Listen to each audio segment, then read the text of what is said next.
ಎಲ್ಲರಿಗೂ ನಮಸ್ಕಾರ ವೀಕ್ಷಕರೇ. ನಾಳೆ ಬಹಳ ವಿಶೇಷವಾಗಿರುವಂತಹ ಮಾರ್ಚ್ 26ನೇ ತಾರೀಕು ನಾಳೆ ಶಕ್ತಿಯುತವಾಗಿರುವಂತಹ ಬಹಳ ವಿಶೇಷವಾಗಿರುವಂತಹ ಶ್ರೀರಾಮನವಮಿ.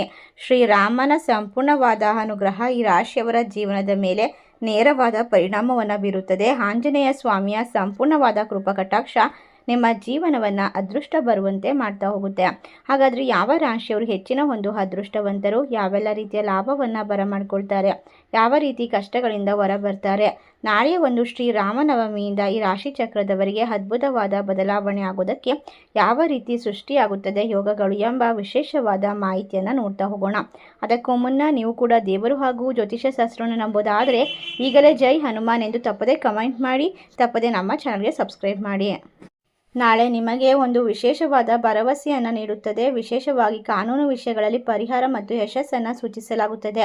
ಒಟ್ಟಾರೆಯಾಗಿ ಆಂಜನೇಯ ಸ್ವಾಮಿಯ ಸಂಪೂರ್ಣವಾದ ಅನುಗ್ರಹ ನಿಮ್ಮ ಜೀವನದ ಮೇಲೆ ವೃತ್ತಿಪರ ಕ್ಷೇತ್ರದಲ್ಲಿ ನಿಮ್ಮ ಆತ್ಮವಿಶ್ವಾಸವನ್ನು ಹೆಚ್ಚಿಸುತ್ತದೆ. ವಿದ್ಯಾರ್ಥಿಗಳಿಗೆ ಉನ್ನತವಾದ ಶಿಕ್ಷಣದ ಮಾರ್ಗಗಳು ಕೂಡ ತೆರೆದುಕೊಳ್ಳಬಹುದು. ಪ್ರಗತಿಗೆ ಹೊಸ ಅವಕಾಶಗಳನ್ನು ಒದಗಿಸಲಾಗುತ್ತದೆ. ಆದರೆ ಇದು ವ್ಯಾಪಾರ ವ್ಯವಹಾರಗಳಲ್ಲಿ ಅನಗತ್ಯವಾದ ಹಸ್ತಕ್ಷೇಪವನ್ನು ದೂರ ಮಾಡಿ ತಡೆಯಬೇಕಾಗುತ್ತೆ. ನೀವು ವಾಹನವನ್ನು ಖರೀದಿ ಮಾಡುವ ಬಗ್ಗೆ ಯೋಚನೆ ಮಾಡ್ತಾ ಇದ್ರೆ ಸಂಪೂರ್ಣವಾಗಿ ಎಚ್ಚರಿಕೆಯಿಂದ ಪರಿಗಣಿಸಿದ ನಂತರವೇ ನಿರ್ಧಾರವನ್ನು ತೆಗೆದುಕೊಳ್ಬೇಕು. ಕುಟುಂಬ ಸದಸ್ಯರ ಆರೋಗ್ಯದ ಬಗ್ಗೆ ಕಾಳಜಿ ಕೆಲವು ಕಾರಣಗಳಾಗಿರಬಹುದು. ನಿಮ್ಮ ದಿನವೂ ಸಾಕಷ್ಟು ಉತ್ತಮವಾಗಿರುತ್ತದೆ. ಒಟ್ಟಾರೆಯಾಗಿ ನಾಳೆ ಒಂದು ಶ್ರೀರಾಮನವಮಿಯಿಂದ ಈ ರಾಶಿ ಚಕ್ರದವರ ಅದೃಷ್ಟ ಸಂಪೂರ್ಣವಾಗಿ ಬೆಂಬಲವನ್ನು ಕೊಡುತ್ತೆ. ಆಂಜನೇಯ ಸ್ವಾಮಿಯ ಆಶೀರ್ವಾದ ಸಾಲಬಾಧೆಗಳಿಂದ ಪರಿಹಾರವನ್ನು ಸೂಚಿಸುತ್ತದೆ. ಒಟ್ಟಾರೆಯಾಗಿ ನಾವು ವಿಡಿಯೋದ ಕೊನೆಯಲ್ಲಿ ಒಂದು ಸಣ್ಣ ಪರಿಹಾರವನ್ನು ತಿಳಿಸಿಕೊಡ್ತೇವೆ.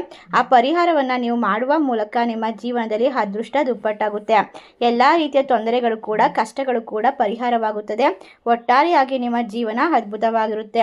ಈ ರಾಶಿ ಚಕ್ರದವರಿಗೆ ಇನ್ನು ಮುಂದೆ ಹುಟ್ಟು ಹಬ್ಬದ ಗುಣವಾಗಿರುವಂತಹ ಎಲ್ಲ ರೀತಿಯ ತೊಂದರೆಗಳು ಕೂಡ ಹೋಗುವಂತಹ ಸಾಧ್ಯತೆ ಇದೆ. ನಿಮ್ಮ ಜೀವನದಲ್ಲಿ ಎಲ್ಲ ರೀತಿಯ ತೊಂದರೆ ತಾಳ್ಮೆಯನ್ನು ನೆನಪಿಟ್ಟುಕೊಳ್ಬೇಕು. ಯಾವುದೇ ರೀತಿಯ ಕೋಪಕ್ಕೆ ಬುದ್ಧಿಯನ್ನು ಕೊಡಬೇಡಿ. ಈ ಸಮಯ ನಿಮ್ಮ ಮಾತನ್ನು ನಿಮ್ಮ ಜೀವನದಲ್ಲಿ ತೊಂದರೆಗಳಿಗೆ ಒಳಗಾಗುವಂತಹ ಸಾಧ್ಯತೆ ಇದೆ. ಹೊಸ ಪರಿಸರ ಅಥವಾ ಹೊಸ ಜನರೊಂದಿಗೆ ಹೇಗೆ ನಡೆದುಕೊಳ್ಳಬೇಕೆಂದು ಕಲಿತ್ಕೊಳ್ಳೋದು ತುಂಬ ಮುಖ್ಯವಾಗಿರುತ್ತೆ. ಬದಲಾವಣೆಗೆ ಅವಕಾಶ ಇರಬೇಕು. ಇದರಿಂದ ಮಹತ್ತರವಾದದನ್ನು ಸಾಧಿಸಬಹುದು. ವ್ಯಾಪಾರ ವ್ಯವಹಾರದಲ್ಲಿ ತೊಡಗಿರುವಂಥವರಿಗೆ ಇದು ಅನುಕೂಲಕರವಾದಂಥ ದಿನವಾಗಿರುತ್ತದೆ. ನಿಮ್ಮ ಕಠಿಣ ಪರಿಶ್ರಮ ಫಲ ನೀಡುತ್ತದೆ ಮತ್ತು ಹಿಂದಿನ ತಪ್ಪುಗಳಿಂದ ಕಲಿಯುವಂತಹ ಮೂಲಕ ನೀವು ಮುಂದುವರಿಸ್ತೀರಾ. ಕೆಲಸದ ಸ್ಥಳದಲ್ಲಿ ಅನಾವಶ್ಯಕವಾಗಿರುವಂತಹ ಕಿರಿಕಿರಿ ಎಬ್ಬಿಸಬಹುದು. ರೇಗಾಟ, ತೊಂದರೆಗಳು ಮತ್ತು ಮನಸ್ಸಿಗೆ ಒತ್ತಡಗಳು ಬರಬಹುದು. ಆದರೆ ಎಲ್ಲವನ್ನ ದೂರ ಮಾಡಿ ನೆಮ್ಮದಿಯನ್ನು ಬರಮಾಡಿಕೊಳ್ಳುವಂತಹ ಸಮಯ ಇದಾಗಿರೋದ್ರಿಂದ ಖಂಡಿತವಾಗಿ ನೀವು ಧ್ಯಾನ, ಒಳ್ಳೆಯ ಪುಸ್ತಕವನ್ನು ಓದೋದು, ಮನಸ್ಸನ್ನು ಶಾಂತಿವಾಗಿ ಇಟ್ಕೊಳ್ಳೋದು ತುಂಬ ಅವಶ್ಯಕವಾಗಿರುತ್ತದೆ. ಅನ್ಯರೊಡನೆ ವಾದ ವಿವಾದದಿಂದ ದೂರ ಇರಿ. ಕಷ್ಟ ಬಂತೆಂದು ದುಃಖಿಸದೆ ಅದನ್ನು ಎದುರಿಸುವಂತಹ ಶಕ್ತಿ ನೀಡು ಎಂದು ಭಗವಂತನಲ್ಲಿ ಪ್ರಾರ್ಥಿಸಿ. ಖಂಡಿತವಾಗಿ ಶ್ರೀರಾಮನ ಅನುಗ್ರಹ ನಿಮ್ಮ ಮೇಲಿದ್ರೆ ಕಷ್ಟಗಳು ದೂರವಾಗುತ್ತದೆ. ಎಲ್ಲ ರೀತಿಯ ತೊಂದರೆಗಳಿಂದ ಪರಿಹಾರ ಸುಲಭವಾಗಿ ಸಿಗುತ್ತೆ. ಎಷ್ಟೇ ಅಲ್ಲದೆ ಈ ರಾಶಿಯವರಿಗೆ ಗೊಂದಲಕ್ಕೆ ಅವಕಾಶವನ್ನು ಕೊಡಬಾರ್ದು. ಜೀವನದಲ್ಲಿ ಸಂಬಂಧದಲ್ಲಿ ಗೊಂದಲಗಳು ಶುರುವಾದರೆ ನಿಮ್ಮ ಜೀವನ ಕಷ್ಟದಿಂದ ತುಂಬಿರುತ್ತದೆ. ಎಲ್ಲ ರೀತಿಯ ಪರಿಹಾರಕ್ಕೆ ಈ ಸಂದರ್ಭದಲ್ಲಿ ನೀವು ನಿಮ್ಮ ಜೀವನದಲ್ಲಿ ಇರ್ತಕ್ಕಂಥ ಎಲ್ಲ ತೊಂದರೆಗಳನ್ನು ಪರಿಹಾರ ಮಾಡ್ಕೊಳ್ಳೋಕ್ಕೋಸ್ಕರ ಸಣ್ಣ ಪುಟ್ಟ ಪರಿಹಾರ ಮಾರ್ಗವನ್ನು ಅನುಸರಿಸೋದನ್ನು ಮರಿಬೇಡಿ. ಮಕ್ಕಳ ಪ್ರಗತಿ ಮತ್ತು ಎಲ್ಲ ರೀತಿಯ ತುಂಟತನ ನಿಮ್ಮ ಮುಖದಲ್ಲಿ ಮಂದಹಾಸವನ್ನು ಮೂಡಿಸುತ್ತದೆ.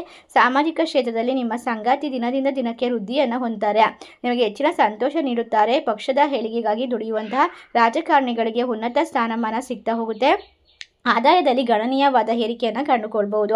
ವ್ಯಾಪಾರ ವ್ಯವಹಾರ ಮಾಡುವಂಥವರಿಗೆ ದುಡಿಮೆಗೆ ತಕ್ಕ ಪ್ರತಿಫಲ ದೊರೆಯುತ್ತೆ. ಈ ರಾಶಿ ಚಕ್ರದವರಿಗೆ ಗುರು ಹಿರಿಯರಿಗೆ ನೀವು ಮಾಡುತ್ತಿರುವಂತಹ ಸೇವೆಯಿಂದ ಯಶಸ್ಸಿನತ್ತ ಸಾಗ್ತೀರಾ. ಅವರ ಅನುಗ್ರಹ ಹಾಗೂ ಆಶೀರ್ವಾದ ನಿಮ್ಮ ಆತ್ಮಬಲವನ್ನು ಹೆಚ್ಚಿಸುತ್ತದೆ. ಇದರಿಂದ ಮನಸ್ಸಿಗೆ ನೆಮ್ಮದಿ ಸಿಗುವ ಸಾಧ್ಯತೆ ಇದೆ. ಸರ್ಕಾರಿ ನೌಕರರಿಗೆ ಇಲ್ಲಿ ಎಲ್ಲೆಲ್ಲದ ಪ್ರಶಂಸೆ ಸಿಗ್ತಾ ಹೋಗುತ್ತೆ. ನಿಮ್ಮ ಜೀವನದಲ್ಲಿ ಇನ್ನು ಮುಂದೆ ಹಣಕಾಸಿನ ವ್ಯವಹಾರದಲ್ಲಿ ಸಂಸ್ಥೆಗಳಲ್ಲಿ ಇರ್ತಕ್ಕಂತಹ ತೊಂದರೆಗಳು, ಸಾಲ, ಬಡ್ಡಿಗಳು ಅಥವಾ ಯಾವುದೇ ರೀತಿಯ ಅಡ್ಡಿ ಆತಂಕಗಳು ದೂರವಾಗುತ್ತದೆ. ಒಟ್ಟಾರೆಯಾಗಿ ಕಂಕಣ ಕೂಡಿ ಬರುತ್ತದೆ. ನಿಮ್ಮ ಜೀವನದಲ್ಲಿ ಇನ್ನು ಮುಂದೆ ಹಲವಾರು ಚಿಂತನೆಗಳನ್ನು ಬಗೆಹರಿಸಬಹುದು. ಹಲವಾರು ವಿಷಯಗಳಲ್ಲಿ ಚಂಚಲತೆಯನ್ನು ತೋರದೆ ಗಟ್ಟಿ ನಿರ್ಧಾರವನ್ನು ತೆಗೆದುಕೊಳ್ಳಿ.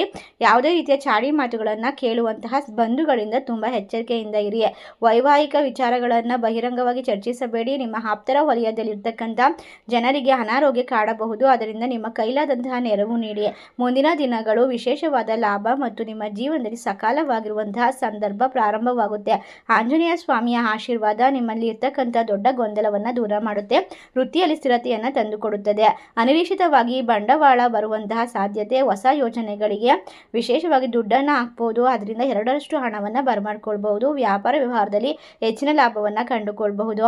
ಒಟ್ಟಾರೆಯಾಗಿ ದೂರ ಪ್ರಯಾಣ ಮಾಡುವಂತಹ ಸಾಧ್ಯತೆ ಇದೆ. ಅದು ನಿಮಗೆ ಅದ್ಭುತವಾಗಿರುವಂತಹ ಸಿಹಿ ಸುದ್ದಿಯನ್ನು ಸೃಷ್ಟಿ ಮಾಡಿಕೊಡುತ್ತೆ. ಇನ್ನು ಬಂಧುಗಳ ವಿಶ್ವಾಸ ಮರಳಿ ಬರುವಂತಹ ಸಾಧ್ಯತೆ. ಸಾಲಕ್ಕೆ ಕೈ ಚಾಚಬೇಡಿ. ವಿವಾದಗಳಿಂದ ದೂರ ಇರೋದು ಒಳ್ಳೆಯದು. ನೆರೆಹೊರೆಯವರಲ್ಲಿ ಹೆಚ್ಚಿನ ಮಾತುಕತೆ ಇರಲಿ. ಅದು ಸ್ನೇಹಪೂರ್ವಕವಾಗಿರಲಿ, ಸೌಜನ್ಯಪೂರ್ವಕವಾಗಿರಲಿ. ಆದರೆ ಎಲ್ಲರನ್ನ ಪೂರ್ತಿಯಾಗಿ ನಂಬಬೇಡಿ. ಸಲಹೆಗಳು ನಿಮ್ಮದು, ತೀರ್ಮಾನ ನಿಮ್ಮದು ಎಂಬ ಧೋರಣೆ ಇರಲಿ. ಒಟ್ಟಾರೆಯಾಗಿ ರಾಶಿಯವರಿಗೆ ಬೆಳ್ಳಗಿರೋದೆಲ್ಲ ಹಾಲಲ್ಲ ಎಂಬುದು ನಂಬಿ ನಿಮ್ಮ ಜೀವನವನ್ನು ಹಾಳು ಮಾಡ್ಕೊಳ್ಬೇಡಿ. ಖಂಡಿತವಾಗಿ ನಿಮ್ಮ ಬುದ್ಧಿಯನ್ನು ನಿಮ್ಮ ಕೈಲಿಟ್ಕೊಳ್ಬೇಕು. ನಿಮ್ಮ ಮನಸ್ಥಿತಿ ಪರಿಸ್ಥಿತಿಯನ್ನು ಪರಿವರ್ತಿಸುತ್ತದೆ. ಹಣದ ಉಳಿತಾಯದ ಬಗ್ಗೆ ಗಮನ ಕೊಡಿ. ನೀವು ಆರಂಭಿಸಿದ ವೃತ್ತಿ, ಜೀವನ, ವ್ಯಾಪಾರ ವ್ಯವಹಾರ ನೆಮ್ಮದಿಯನ್ನು ತಂದುಕೊಡುತ್ತೆ. ಕುಟುಂಬದಲ್ಲಿರ್ತಕ್ಕಂತಹ ಅನಾರೋಗ್ಯ ಸಮಸ್ಯೆ ಸುಧಾರಿಸುತ್ತೆ. ವಿದ್ಯಾರ್ಥಿಗಳು ಇಚ್ಛಿಸಿದಂತಹ ಓದಿನಲ್ಲಿ ಅವಕಾಶಗಳು ದೊರೆಯಬಹುದು. ಈ ಸಮಯ ಮಂಗಳ ಕಾರ್ಯಗಳಲ್ಲಿ ಭಾಗವಹಿಸ್ತೀರಾ. ಒಟ್ಟಾರೆಯಾಗಿ ನಾಳೆಯ ಒಂದು ವಿಶೇಷವಾಗಿರುವಂತಹ ಹಣವನ್ನು ಸೃಷ್ಟಿ ಮಾಡಿಕೊಳ್ಳುವಂತಹ ಸಂದರ್ಭ. ಶ್ರೀರಾಮನ ಅನುಗ್ರಹ, ಆಂಜನೇಯ ಸ್ವಾಮಿಯ ಆಶೀರ್ವಾದ ನಿಮ್ಮ ಬಾಳನ್ನು ಬಂಗಾರ ಮಾಡುತ್ತೆ. ಎಲ್ಲ ರೀತಿಯ ಸಮಸ್ಯೆಗಳಿಂದ ಪರಿಹಾರವನ್ನು ಕೊಡುತ್ತೆ. ಈ ರಾಶಿ ಚಕ್ರದವರಿಗೆ ಇನ್ನು ಮುಂದೆ ಯಾವುದೇ ಕೆಲಸ ಮಾಡಿದ್ರು ಕೂಡ ಅದರಲ್ಲಿ ಅನವಶ್ಯಕವಾದ ವಾದ ವಿವಾದ ಬೇಡ. ವೈವಾಹಿಕ ಜೀವನದಲ್ಲಿ ಸ್ವಲ್ಪ ಅಸಮಾಧಾನ ಉಂಟಾಗಬಹುದು. ಅದನ್ನು ನಿರ್ವಹಿಸೋಕೆ ತಾಳ್ಮೆ ಅವಶ್ಯಕವಾಗಿರುತ್ತೆ. ಇನ್ನು ವಿದ್ಯಾರ್ಥಿಗಳಿಗೆ ಉತ್ತಮವಾದ ಅವಕಾಶ ಸಿಗುತ್ತದೆ. ಈ ಸಂದರ್ಭದಲ್ಲಿ ನೀವು ಮಾಡಬೇಕಾದಂತಹ ಸಣ್ಣ ಪರಿಹಾರ ಅಂದರೆ ₹1 ನಾಣ್ಯವನ್ನು ನೀವು ಮಲಗುವಂತಹ ರಾತ್ರಿ ಸಮಯದಲ್ಲಿ 10 ಗಂಟೆಯ ನಂತರ ಒಂದು ಲೋಟ ಗಾಜಿನ ಲೋಟ ನೀರಿಗೆ ನಿಮ್ಮ ಮನಸ್ಸಿನಲ್ಲಿರ್ತಕ್ಕಂಥ ಆಸೆ ಆಕಾಂಕ್ಷೆಗಳನ್ನು ಮೊದಲಿಗೆ ಹೇಳ್ಕೊಳ್ಬೇಕಾಗುತ್ತೆ. ನಿಮ್ಮ ಎಡಗೈಯಲ್ಲಿ 1 ಲೋಟ ನೀರನ್ನು ಇಟ್ಕೊಂಡು ಅದರ ಮೇಲೆ ಬಲಗೈಯನ್ನು ಮುಚ್ಚಿಟ್ಟು ನಿಮ್ಮ ಜೀವನದ ಆಸೆ ಆಕಾಂಕ್ಷೆ ಗುರಿಗಳನ್ನು ನೆನಪಿಸಿಕೊಂಡು ₹1 ನಾಣ್ಯವನ್ನು ಅದರೊಳಗಡೆ ಹಾಕಿ ನೀವು ಮಲಗುವಂತಹ ದಿಂಬಿನ ಹಿಂದೆ ಇಟ್ಟು ಮಲಗಬೇಕು. ಈ ರೀತಿಯಾಗಿ ಮಾಡಿ ಬೆಳಗ್ಗೆ ಎದ್ದ ತಕ್ಷಣ ಆ ನೀರನ್ನು ತೆಗೆದುಕೊಂಡು ಹೋಗಿ ತುಳಸಿ ಗಿಡಕ್ಕೆ ಹುಯ್ಯಬೇಕು. ತುಳಸಿ ಗಿಡಕ್ಕೆ ಚೆಲ್ಲಿದ ನಂತರ ಆ ₹1 ನಾಣ್ಯವನ್ನು ನಿಮ್ಮ ಮನೆಯಲ್ಲಿ ಮನಿ ಪ್ಲಾಂಟ್ ಇದ್ದರೆ ಅದರೊಳಗಡೆ ಇಟ್ಕೊಳ್ಬಹುದು. ಅಥವಾ ಅದು ಇಲ್ಲ ಅಂತ ಅನ್ನೋದಾದರೆ ಕ್ಯಾಶ್ ಬಾಕ್ಸ್ನಲ್ಲಿ ಇಟ್ಕೊಳ್ಬೇಕು. ಈ ರೀತಿಯಾಗಿ ಮಾಡ್ತಾ ಬಂದರೆ ಖಂಡಿತವಾಗಿ ಸಾಲಬಾಧೆ ಪರಿಹಾರವಾಗುತ್ತೆ. ಕಷ್ಟಗಳಿಂದ ಮುಕ್ತಿ ಸಿಗುತ್ತೆ. ನಿಮ್ಮ ಜೀವನದಲ್ಲಿ ಅದ್ಭುತವಾಗಿ ಅದೃಷ್ಟ ಕೈ ಹಿಡಿಯುತ್ತೆ. ಇಷ್ಟೆಲ್ಲ ಅದೃಷ್ಟ ಲಾಭವನ್ನು ಕಂಡುಕೊಳ್ಳುವ ರಾಶಿಗಳು ಯಾವ್ಯಾವು ಅಂತ ನೋಡೋದಾದರೆ ಕುಂಭ ರಾಶಿ, ತುಲಾ ರಾಶಿ, ಮೀನ ರಾಶಿ, ಸಿಂಹ ರಾಶಿ, ಮಕರ ರಾಶಿ, ವೃಶ್ಚಿಕ ರಾಶಿ, ಮಿಥುನ ರಾಶಿ, ಮೇಷರಾಶಿ, ಧನಸ್ಸು ರಾಶಿ. ಈ ರಾಶಿಗಳಲ್ಲಿ ನಿಮ್ಮ ರಾಶಿ ಇದ್ದರೂ ಇಲ್ಲದಿದ್ದರೂ ಭಕ್ತಿಯಿಂದ ಓಂ ಜೈ ಶ್ರೀರಾಮ್ ಎಂದು ತಪ್ಪದೆ ಕಮೆಂಟ್ ಮಾಡಿ. ನಮ್ಮ ಚಾನಲ್ಗೆ ಸಬ್ಸ್ಕ್ರೈಬ್ ಮಾಡಿ. ಧನ್ಯವಾದಗಳು.